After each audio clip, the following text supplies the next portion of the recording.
they are, we can say they are innocent because they have no free will to do what they like.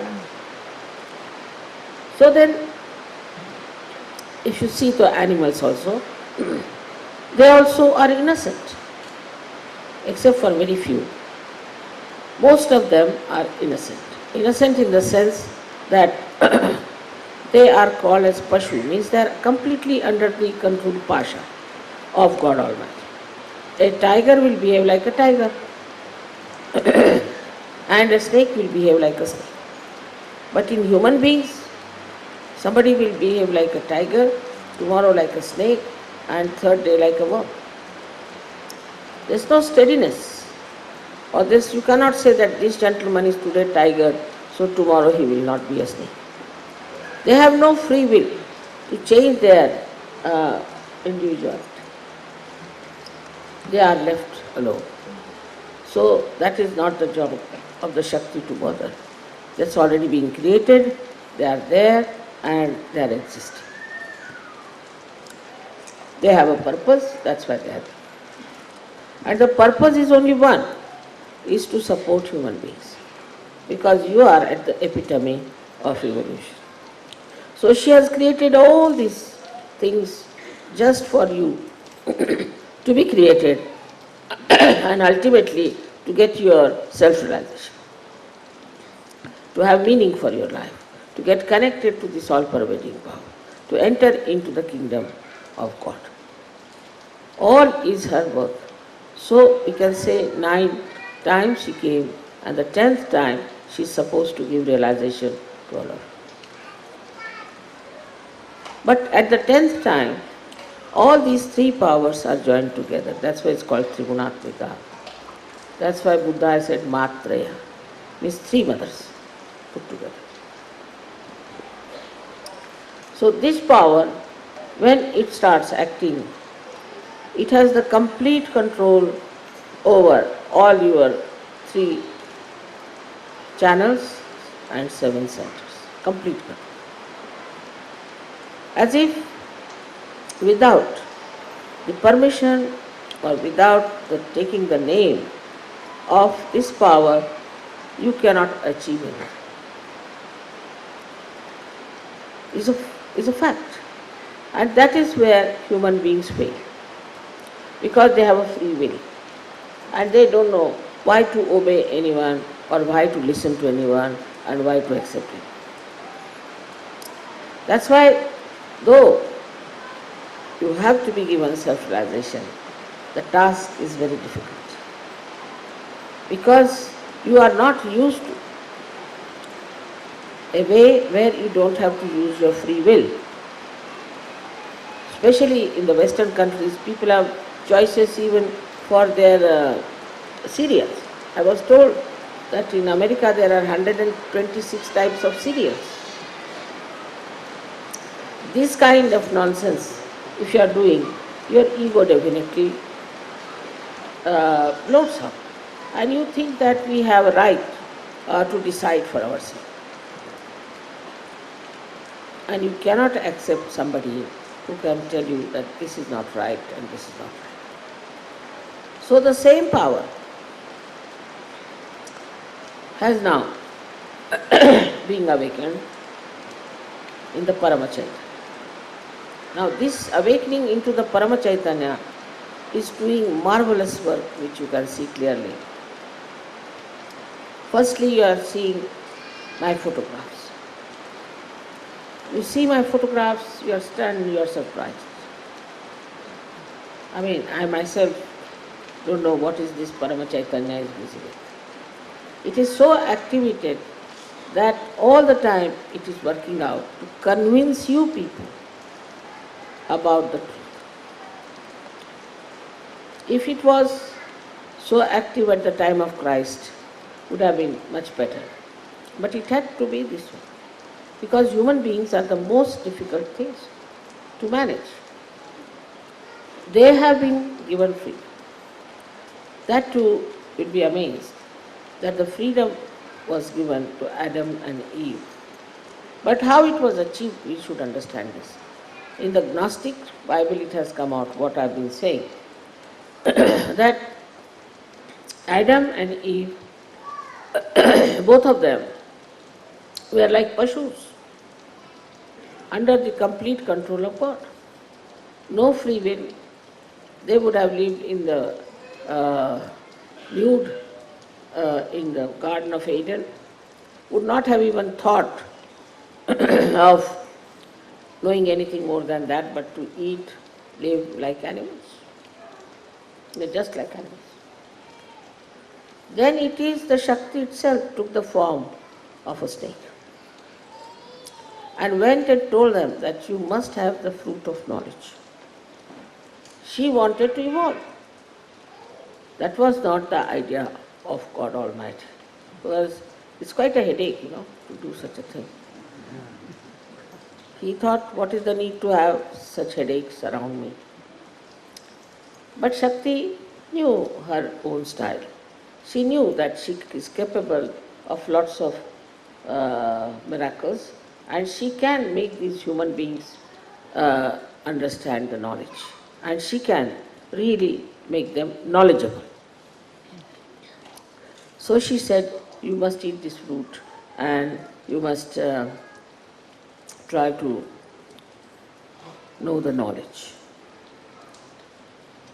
So a new type of human race started, which wanted to know what is the knowledge. You have seen that we had all kinds of primitive people before. Then they started evolving. Now I have to say that the first creation which took place before that, there were other higher creations which were planned by Adi Shakti to plan out the whole thing. So she created Brahma, Vishnu, Mahesha, and she created their lokas, their atmospheres, or you can say their areas. In that, all the planning was done, how we can achieve this to make these animals realize souls. From animal to human beings, and from human beings to realize souls. It was a very big problem. That's how they created, you see, as you know that Vishnu had his own loka, Mahesha had his own loka, and Brahmadeva has his own loka. And they decided among themselves how best we can do it. Because these three channels were created in human beings later on. Out of the three channels came out these three Shaktis, Mahakali, Mahalakshmi, Mahasaraswati. They produced two children, one Shakti and one the brother, and then intermarriage and all that took place. In a way, marriage not in the human way. Not in the human way we should say, but they were, the energy was given to the potential man. So the woman who was the energy representing was given to a man. All these things happen.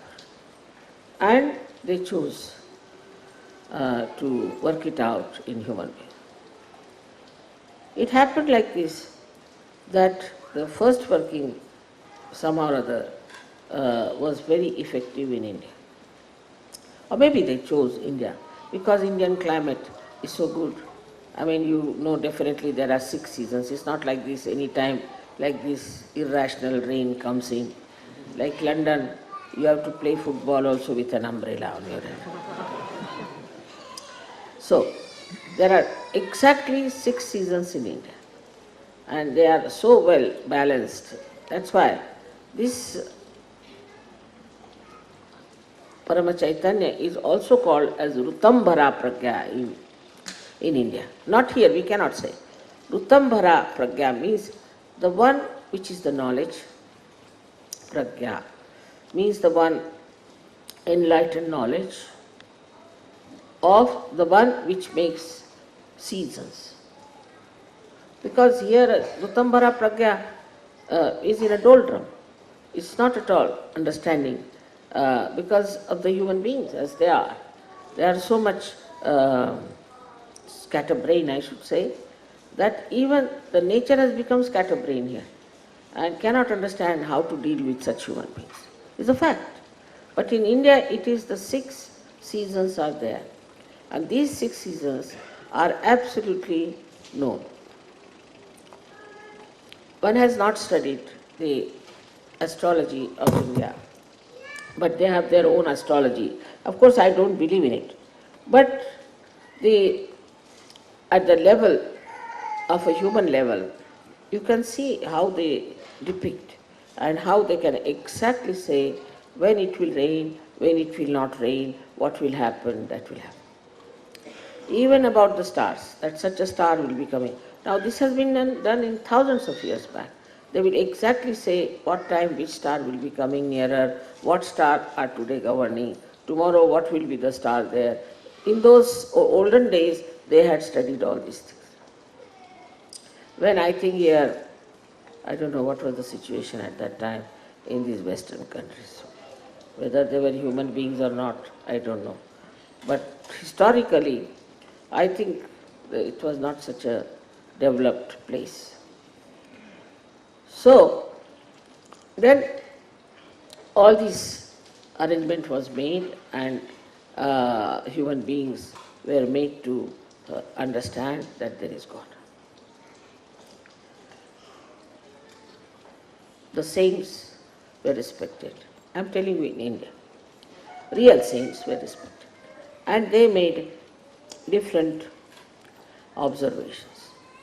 Now, when I read, say, Adi Shankaracharya, I am amazed how he knows so many things about me.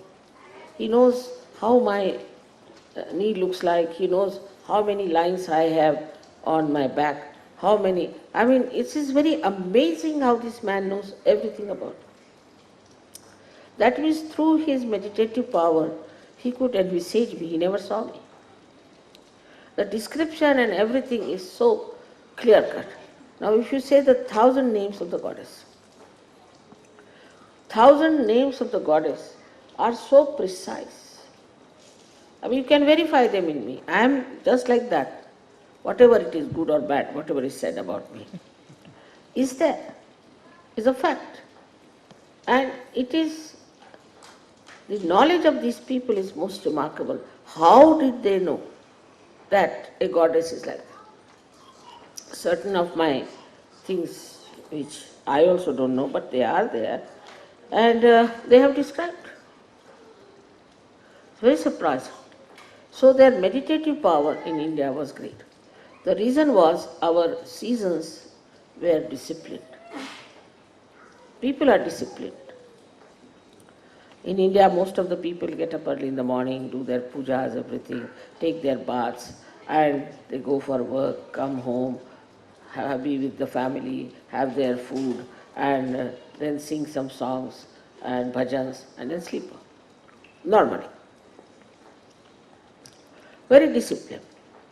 They don't go on holidays, they don't get into drinking and things like that. Normally, in the family, no question, if somebody drinks, he's thrown out of the house. He's condemned as a leper. He's called as a daruda, means he is a drunkard. And nowadays some people are drinking, but they too, they hide their drinking. Nobody drinks in the presence of others. I mean, I don't know, the influence might increase and people will start openly drinking, but normally they don't.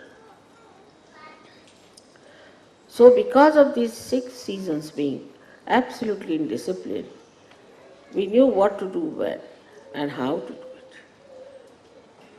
Now, people could live in the jungles. Like in England, if you have to go out, it takes 15-20 minutes.